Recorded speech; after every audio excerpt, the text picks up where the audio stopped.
रेखा Joshi Nitin classes में आपका हार्दिक स्वागत करती हूँ। व्याकरण के विषय में ये हमारा चौथा अध्याय है। इससे पहले हमने 3 अध्यायों में स्वर और व्यंजनों के बारे में बताया, वो उसके अंतर को बताया। अब चलो हम उससे आगे चलते हैं और शिक्षण यात्रा को आरंभ करते हैं। आशा करती हूँ कि आप सब लोगों ने होमवर्क किया होगा और पिछला मेरा वीडियो देख के इसको अगर देखा होगा आपने, दोहराया होगा, तो ये जल्दी समझ में आएगा आपको। इसलिए आप जब भी मैं वीडियो देखें उससे पहला वाला वीडियो ज़रूर देखें, जिससे आपको कठिनाई नहीं हो, समझने में कठिनाई नहीं हो। अब आज हम वो पढ़ेंगे जो शब्द न तो स्वर है और न व्यंजन है। ऐसे शब्द भी संस्कृत में होते हैं और इनको हम कहते हैं अयोगवाह। अयोगवाह शब्द, अयोगवाह क्या होते हैं? ये एक तो होती है अंग और अह जो कहलाते थे ना हमारे, वही ये अयोगवाह कहलाते हैं। अंग मीन्स अनुस्वार, पहला तो होता अनुस्वार, यानी जो बिंदु है किसी भी वर्ण के ऊपर जो बिंदु आए, जैसे ये, ठीक है। और जिसकी ध्वनि नाक से निकलती हो, अर्थात अनुनासिक वर्ण होने चाहिए वो, है ना। तो जो अनुस्वार वर्ड होता है वो पंचाक्षर के लिए भी आता है, क्योंकि पहला अनुस्वार यानी बिंदु जो कि किसी भी वर्ण के ऊपर आती है इस तरह से, उसे हम कहते हैं। और वो वर्ड क्या होना चाहिए? अनुनासिक। अनुनासिक आपको बताया था ना मैंने कि वो 5वें वर्ड जो भी होते हैं, क ख ग न वाला और च छ ज ञ वाला, ट ठ ड न वाला और त थ द न वाला और प फ ब म वाला, वो होने चाहिए, ठीक है।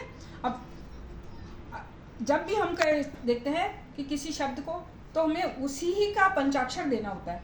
जैसे क वर्ग है तो क वर्ग का न, और च वर्ग का ञ, ट वर्ग का ण, त वर्ग का न और प वर्ग का म, उसी में परिवर्तित हो जाते हैं वो बिंदु में। और अगर मान लो बिंदुओं में नहीं लगाते हैं तो हम उसको कैसे लिखेंगे? जैसे पंकज शब्द है, पंकज शब्द है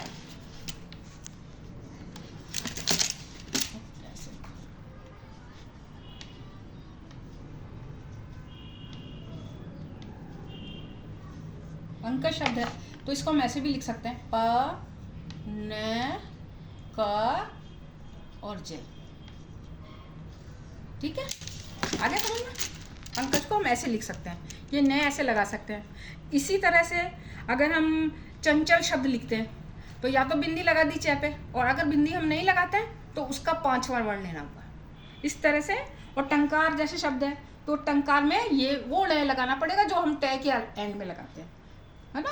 पर अगर वो दो अनुनासिक एक साथ आ जाए, मान लो जैसे मैं दो एक साथ आ गए, तो जैसे सम्मान शब्द बनाया हम, तो सम्मान शब्द में वो बिंदु नहीं बनेगा, वो आधा में ही लिखा जाएगा, उसमें नहीं होगा वो। अगर दो व्यंजन आ गए ना एक से, तो उनमें ये नहीं होगा।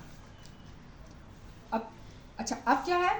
स्पर्श वर्ण हुए ना, उसमें तो पंचाक्षर के लिए बिंदी आ गई, लेकिन जो उष्मस्थ वर्ड हैं, अंतस्थ वर्ड हैं, उनमें कोई परिवर्तन नहीं होगा, उनमें कोई बिंदी नहीं लगेगी, उसके लिए अनुस्वार नहीं लगेगा। जैसे हमने बनाया संयम शब्द, संयम में ऊपर बिंदी ही लगेगी, आधा न लिख के हम उस संयम शब्द नहीं लिख सकते हैं, उसको गलत हो जाएगा वो। ऐसे ही जैसे हम अंतस्थ में उष्मस्थ में देखते हैं, संसार शब्द लिखते हैं, तो हम संसार में बिंदी ही लगाएंगे, आधा न लिख के उसको नहीं करेंगे। तो संसार शब्द ये अनुस्वार उष्मस्थ में और अंतस्थ में वो बिंदी नहीं लगेगी, वो उसके ही वर्ड आधा लिखा जाएगा, ठीक है। अब आगे है, ये तो हुआ अनुनासिक के बारे में। अब है एक अह शब्द, जैसे हमने किया था ना अंग और अह, 2 बिंदी लगाई थी, उसके विसर्ग कहलाता है वो 2 बिंदी जो शब्द होता है, तो वो वर्ड जो होता है वो हम किसी भी पुल्लिंग को, जैसे हम हिंदी से ट्रांसलेट करते हैं संस्कृत में, तो जैसे राम शब्द है, राम पुल्लिंग है, तो पुल्लिंग वर्ड को करेंगे तो उसमें विसर्ग लगेगी, वो विसर्ग कहलाती है। जो 2 बिंदु होते हैं उन्हें विसर्ग कहा जाता है।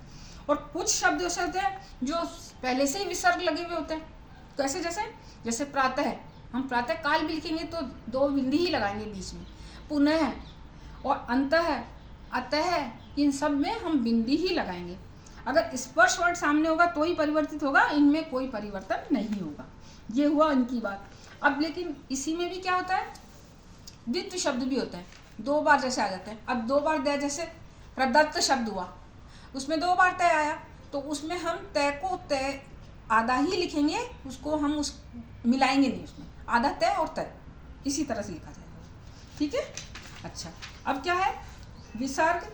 विसर्ग का मतलब पुल्लिंग बनाने के लिए हमें विसर्ग लगानी पड़ेगी, और ये शब्द अयोगवाह कहलाते हैं क्योंकि ये शब्द किसी सेंटेंस को जोड़ते हैं। अच्छा, ये हुआ एक तो अयोगवाह हुआ। दूसरा हुआ संयुक्त वर्ण। संयुक्त वर्ण कौन से होते हैं? श, त्र, ज्ञ हमने पढ़े थे ना। तो शत्रज्ञ कैसे बना था? देखो, ये शत्रज्ञ बनाया था ना हमने, तो कैसे बना?